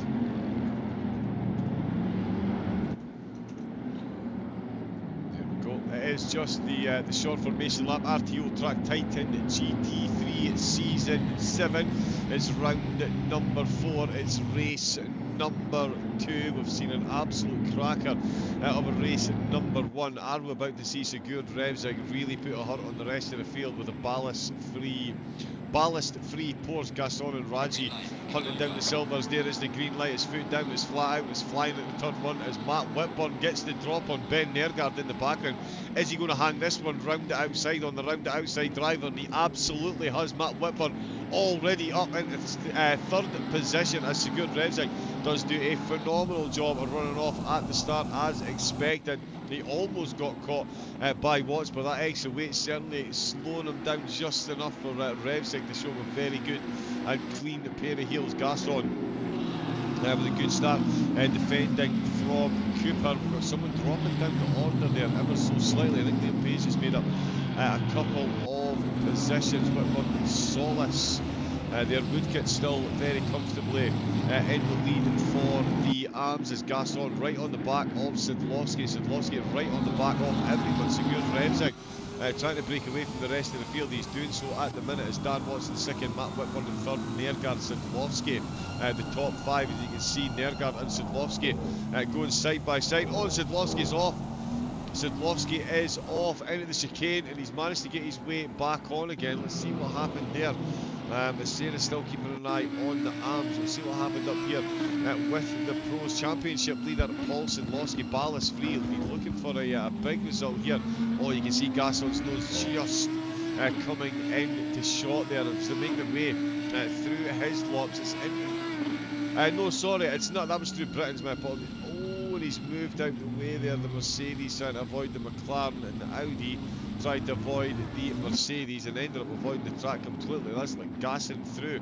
The silver leader now up to 5th, and he will be more than happy to see a pro behind him, separating him from his main race winning protagonist in the silvers. Liam Page in 10th position.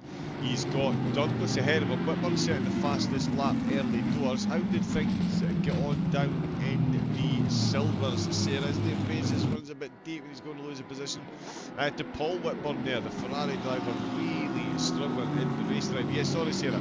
How are the arms looking? Woodkit still in the lead seat. He is indeed, yes, and quite close behind him is Wilson and Mitchell and Shogun. So all of the AM drivers relatively close together off of the start. We did have another casualty in Baz O'Neill, who you mentioned was the driver that was slightly far away from the pack. But yeah, all AM's getting away nicely. Yeah, good start, and of course Wilson will be happy he's ahead of Mitchell. That's a good overtake to get done. Putting Mitchell down in third. In fact, here comes Shogun looking to make a move on Mitchell. This is going to be down to 4th position as they go side by side, or attempt to go side by side through the chicane, and all that's done is put Raiden off course, and it's brought through James Whittaker. Oh no, it's not, as Whittaker comes under a move there from Acuti missing his brakes completely there by the look of it. Tom Solis, Ferrari on Ferrari action for 11th position is Adam Douglas as well. I've got no idea where to put the camera because look how close it is in the opening exchanges. Revsig, it's not close up at the front. I did think he would run off into the distance with no ballast. He's already got a 2-second lead. That is the largest lead we've seen in the front all night. So it goes to show you the pace he's got without that ballast. Watts and Whitburn separated by a second, but it is Watts that is ahead. He does have less ballast than Whitburn, of course. Again, then we've got Nergard Gaston. Oh, and we've got somebody running deep there. Is that Nick Cooper? Big collision between Bond and Blythe. Oh, and catching out the Mercedes as well. Sorry to interrupt you there. No, always interrupt if we see some action. Oh, so Blythe's run deep there. The back of the car stepped out on him. He's really struggled to get the grip and get the momentum going again. He did manage to get it going again through Deer's Leap into turn number 1. The McLaren going for it. Now that is one you definitely can't judge. Oh, and the Mercedes. Oh, yep, I see what you mean. Wow, yep. So, wow, yep. That is the professional commentary term for Alex Nathoris of Wolf Motorsports had himself a bit of a clean up on aisle 3 moment there. Did manage to avoid an interaction with the traffic, couldn't avoid the grass, but did, most importantly, avoid the walls. Nick Cooper now finds himself down in 5th position. So he's on a bit of an off-track excursion as well. Whitburn and Douglas now ahead of him. Cooper actually looking for a move there if he can. He's really got this McLaren ahead of him under a bit of pressure. No wonder actually he's got Liam Page behind him as well. Ben Nergard takes the fastest lap of the race on lap number 3 and has catapulted himself onto the back of Whitburn. Whitburn will really be feeling the pressure then. These extra kilograms of ballast will not be helping him. We saw the McLarens actually almost fade off at the end of race number 1. Both Whitburns coming under pressure, and it was actually Gasson that put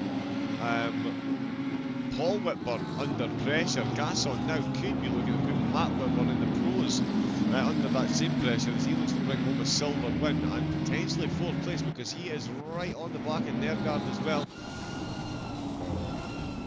So yeah, definite potential moves in the making as Tom Saul is still Ferrari on Ferrari action. Will just be grateful to bring the cars home at the minute as Nick Cooper still looks to improve on his position. And down in the arms, Craig Winter, Daniel Zlatnik and Daniel Facina. All battling for position down at the back of the pack. 19th place overall. Zlatnik with a bit of a pump draft there. I think is the best description for that one. But Winter is ahead of Zlatnik, so he did get the overtake done there. Sorry, I was looking at the telemetry time of wrong. So that's is that a battle that you've been watching by any chance, Sarah? It was indeed, yeah, Craig Winter right on the back of Daniel Zlatnik, and about halfway into the previous lap getting that move done on Zlatnik. And as you said, Facina not too far behind. I think they'll be looking to make their way past these two. Yeah, I would say so, yeah. Facina and Fangero down there as well. But Facina, I'm sure he'll be looking to get past, just like Phil Mitchell is as well. Another Team Steel driver. He's got a QT just ahead of him. We've seen him qualified much further up the grid. That is... so yeah, still Chris Wilson leading the way in the arms. After all the comes together, Rain Shogun up to 2nd position. Nice Woodcock in 3rd place at the minute. Phil Mitchell looking to get himself up to 4th at the expense of a cutie if he can. Facina and Zlatnik still right on the back of Craig Winter in that BMW. So they're managing to break away after getting the overtake done.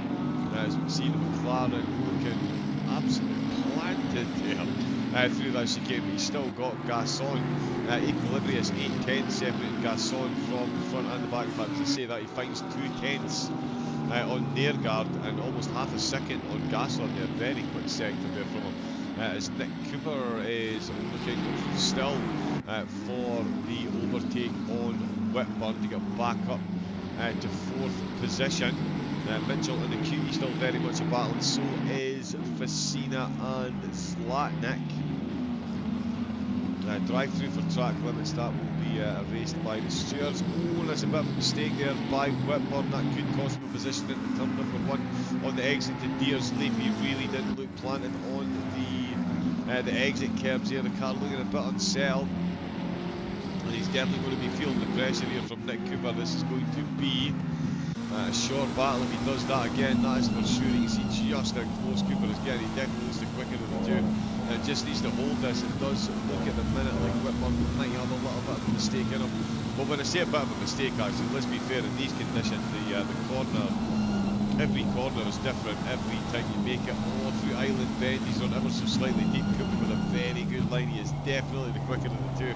And then the Shell Oil Bend again, crawling right on the rear splitter of Whitburn ahead of him. Whitburn doing all the defending that he can. He's got a free run through the chicane. Cooper really brave on that curve. Whitburn doing well to soak up the pressure at the minute. As Douglas looking close to St. Losky finds himself down in 7th place. Nergard finds himself within half a second of a podium. And Revsig finds himself with another 4/10 in his pocket. Facina and Winter still having a battle down at the backs here. It looks like these drivers are having themselves some fun in the rain as Daniel Zlatnik tries to separate himself a bit. Winter and Facina look like they're still going in and having a great battle back there. They are indeed. As we see Winter making a slight off-track excursion there. Yeah, Zlatnik, who was behind Winter last lap, made a slight mistake letting Zlatnik through, and as you just said, Zlatnik looking to kind of make his way back to the pack, and Facina causing some pressure to both Winter and Zlatnik. Yeah, good to see some good clean driving from them all. The conditions certainly testing for the drivers, but it's a test that they're passing with flying colours at the minute. As Lex is saying in the chat, much cleaner lap 1, love to hear that. So yeah, they are definitely getting to grips with it. It's been very cold, those issues. But yeah, Refsilino, who we're on board with? We're on board with Ben Nergard. He seems to be shuttling backwards and forwards between Whitburn and Gasson. Gasson won't be looking to do anything too crazy here. He knows if he just keeps following these drivers, he's going to bring home a good race win as we approach the halfway mark of race number 2. We've got 2 drivers in the pit, Whittaker and Cooper. We saw Whittaker struggle in the Mercedes in race number 1. It seems to be the same, but Cooper in the pits. And on his way back out of the pits. So doesn't seem to be carrying any damage, and he was in the pit for less than a minute, and it doesn't look like Whittaker's carrying any either. I wonder if he's accidentally come out on quali fuel. 6 laps in, I mean, wow. Yeah, there is Sigurd Revsig leading the way. Yeah, confirmation as well, it is the real weather that is used for each round. Thanks to websites like AccuWeather. Yeah, real world predictions. I can confirm, you're definitely glad you're that far south of the country at the minute, up here in Scotland. It's the glorious -4 with snow every place. Excellent. So yeah, there's SCP John in the chat as well. Oof, wet Oulton. Amen to that. The wet Oulton is quite the prospect. It's one the drivers are handling absolutely phenomenally at the minute. All thanks to Lynx's tutelage as well, I would say. Cooper lost it, then came across the track, and Wilson hit him in the side really hard. So there was damage there, it just didn't show on the replay. Wow, so there we go, much like the BMWs in race 1, one loses it and just ends up pinging back across the track in the conditions. And yeah, innocent bystanders end up in the wall. Tom Sauls and Liam Page still the battling Ferraris. I think there's been a potential mistake from Shogun because he's now out of the podium in the AMS. Yeah, he's definitely down the order there. The ballast maybe taking its toll. Doesn't look like he's carrying any damage, thankfully. Ironically, race 1 he was carrying 30 kilograms of ballast and damage, and he managed to win the race. He's no damage here, thankfully. But does find himself in 5th position there in the AMS. So a chink in the champion-elect's armour. I'm sure he will be back fighting fit for the next round of races. Still a few races to go, to say the least. It's Imola next. Still 8 races for the drivers after this one. Imola, Barcelona, the Red Bull Ring, and Kyalami on the calendar. The drivers will be looking forward, I'm sure, to Barcelona, the Red Bull. They're Barcelona and Kyalami, very little chance of rain. Imola and the Red Bull Ring. Yeah, definitely could be a bit wet, that is for sure. Oh, Liam Page, Shell Oil Corner, that is the wayward Ferrari there, that's him down. down to about 16th position. That puts Page down to. Yeah, 15, sorry. So Sherlock O'Connor finding another victim. This time it is Liam Page, and to add insult to injury, he picks up a drive-through for track limits while trying to steady the car over the curbs. Nice woodcut. Still leading the way in the silvers. In the arms, sorry. Oh no, back leading the way in the arms, yeah, after everything that's gone on. So he's back in the lead after the early laps. Wow, these positions really do change more times than I change my socks, and it's incredible. Paulson Lofsky, speaking of changing positions, he's just got himself past Douglas. Isn't going to gain him any more points for tonight's efforts, but we'll get him back up to 7th. Douglas still on the podium in the arms. He's got a good gap back to Whitburn, who's got fellow Silver Solace behind him. No Liam Page in tow now. Then it is nice woodcut, 11th overall, and that is quite the drive here. I mean, don't want to be cursed the commentator or anything, but nice woodcut. Had some incidents early doors in the arms, as you would have watched and seen. Gets himself back up in the lead of the race and running 11th overall. He's got a couple of pros and a couple of silvers behind him. At this stage of the race, he's definitely got to be one of the happiest drivers out on track, you would say.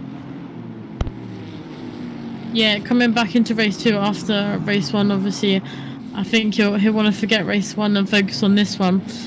Yeah, I mean, he's driving a phenomenal race so far. A few mistakes in the first couple opening laps, but in conditions like this, around a tricky track with good old English weather, he's doing a phenomenal job. Yeah, he certainly is. A solid, well-deserved race win is absolutely on the cards.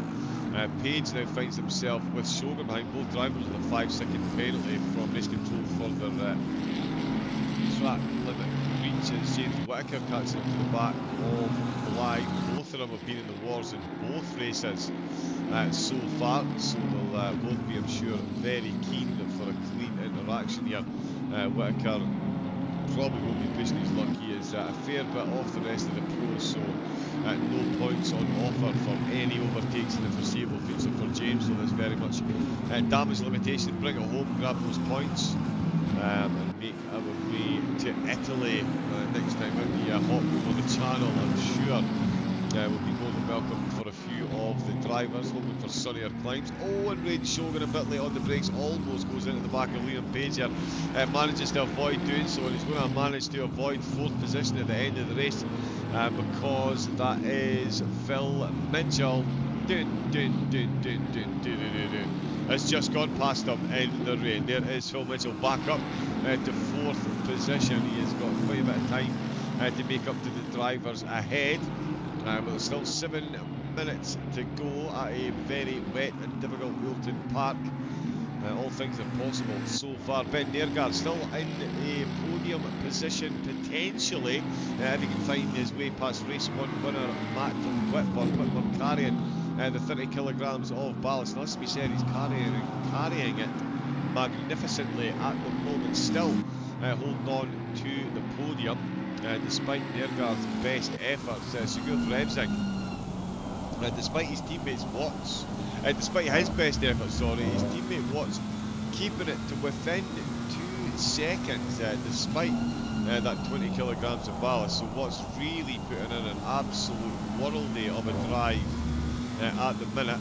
Whitburn 10 kilograms heavier than Watts, and Watts gets to within 2 seconds of Revsing up at the front. Only 6 minutes left to go in this one. The championship points and positions are all going to be they're going to be as changeable as the quali after a couple of laps. I may have to see if I can join for the next race. Indeed, Imola. Oh, of course it is. Yes, Imola is the week after.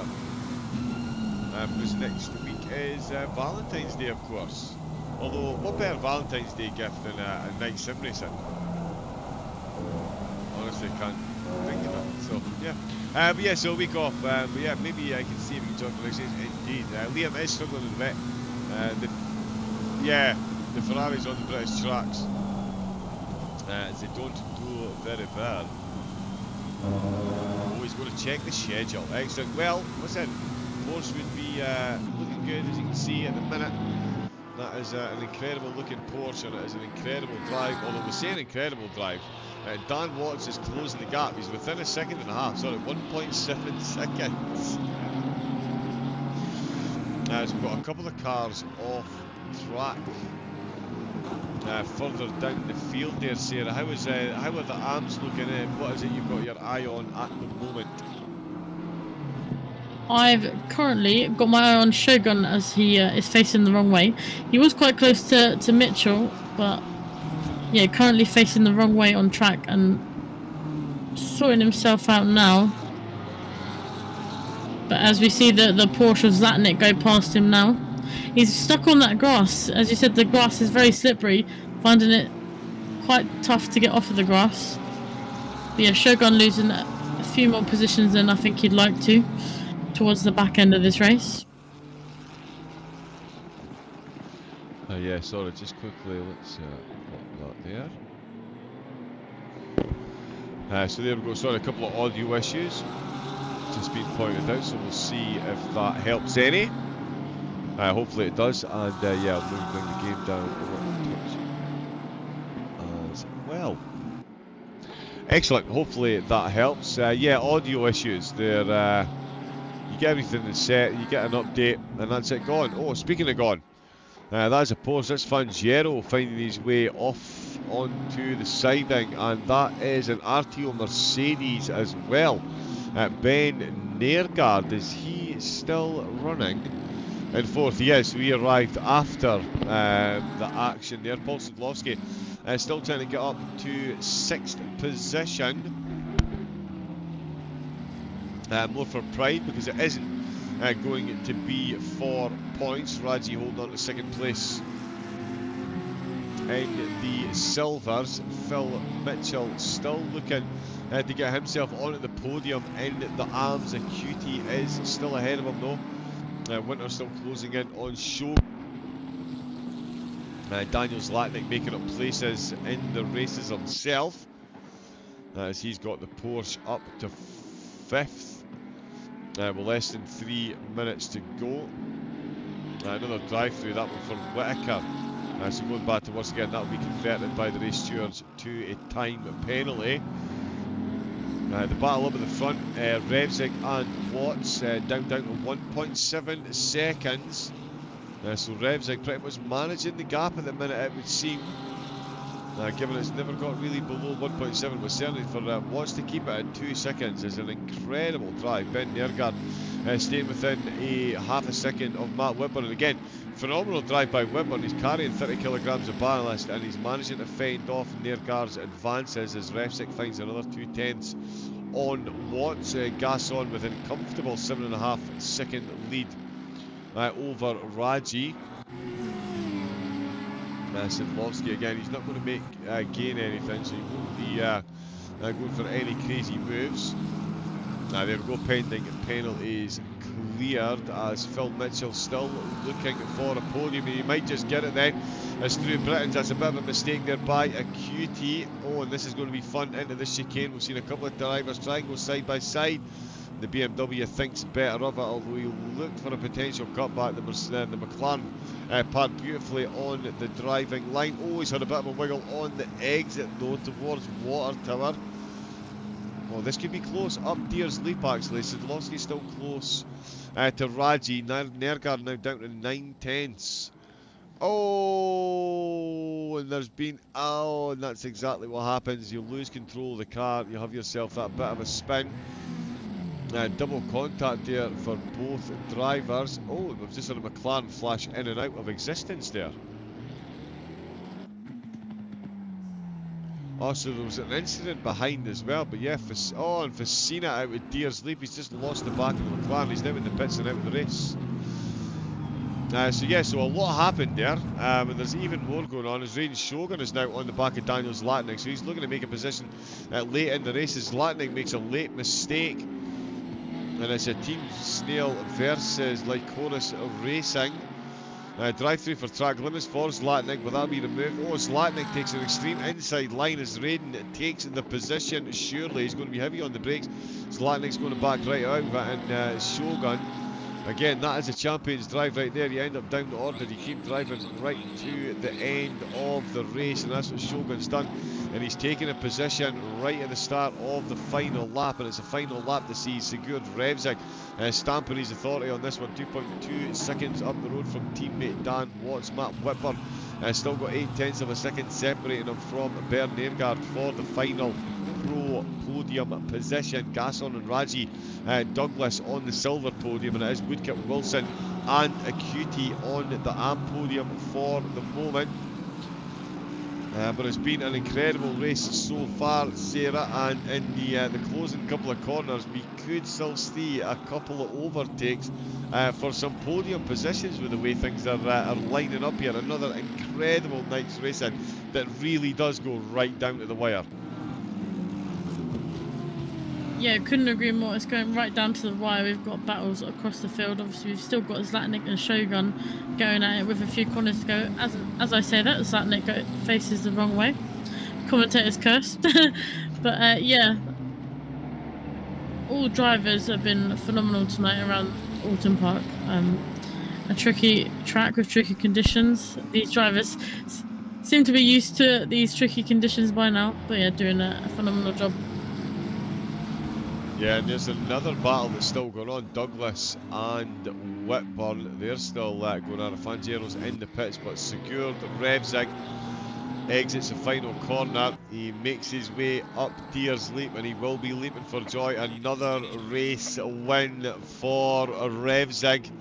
The championship really is coming to life as the RTO2 make it 1-2 on the podium, with Watts following home his teammate. Whitburn does hang on to third position. Ben Nergard bringing home fourth. Richard Gasson with the race win in the silvers, and Emmanuel Raji will see himself in second place, closely followed home by fifth in the pros, Paul Sidlowski. There it is.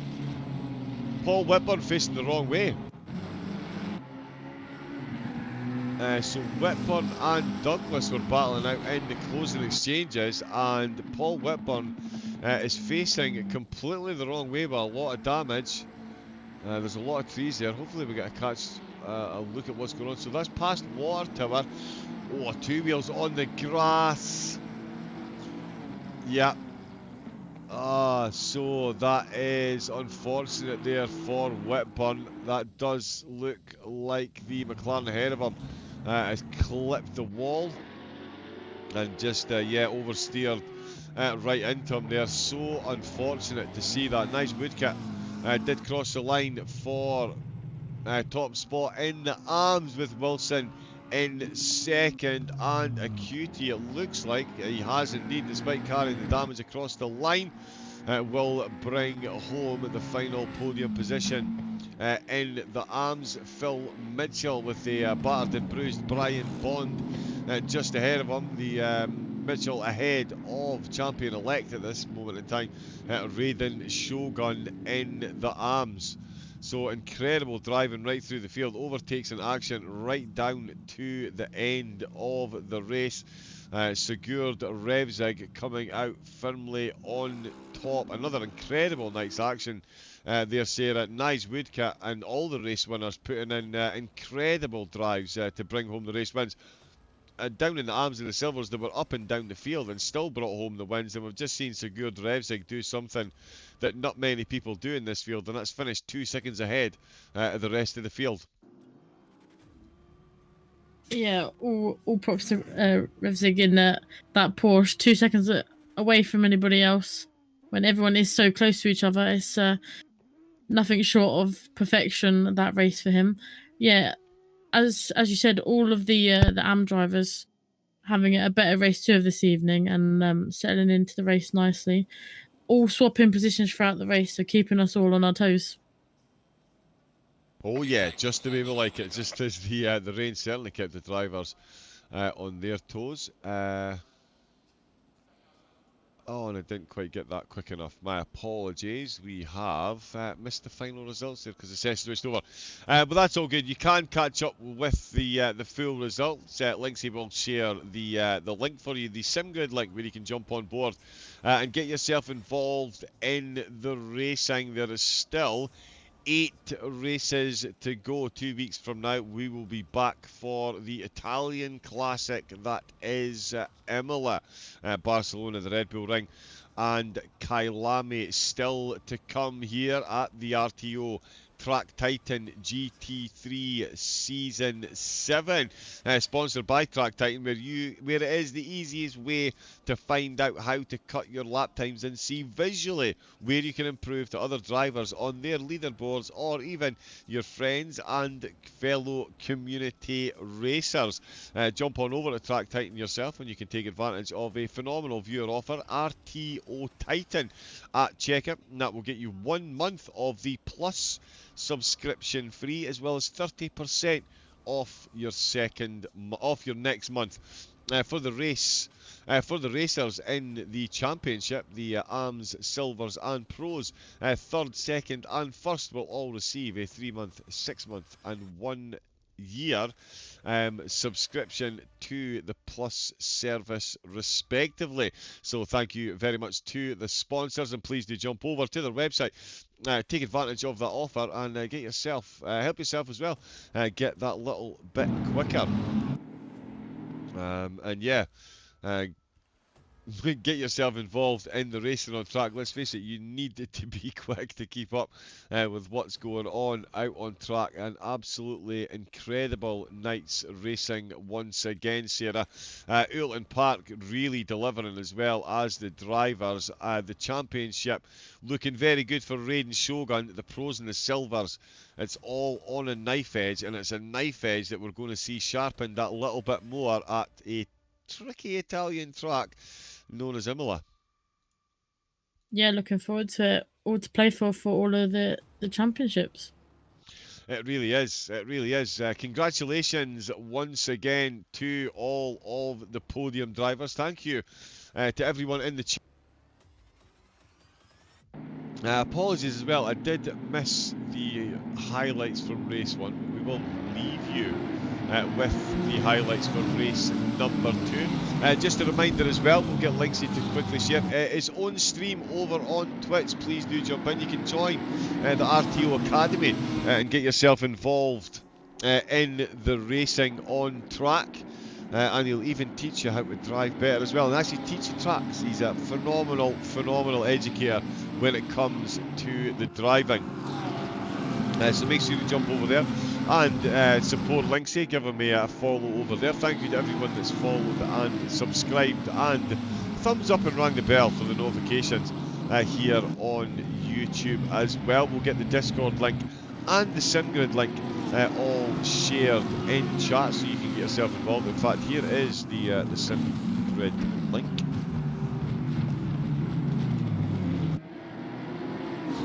Yeah, big shout out thanks to all of the drivers as well. Another absolutely incredible round, and there is even more to come. 2 weeks from now, the 22nd of February, set your calendars. We've got Imola for round number 5. Again, 2 races. We've got Barcelona, we've got the Red Bull Ring, and we've got Kyalami to round out the season. So make sure you set your calendars to watch the broadcast and get yourself involved. Sign up and jump out on track. Get yourself involved with the action that you're seeing in front of you. As I say, we'll leave you with the highlights from race number 2.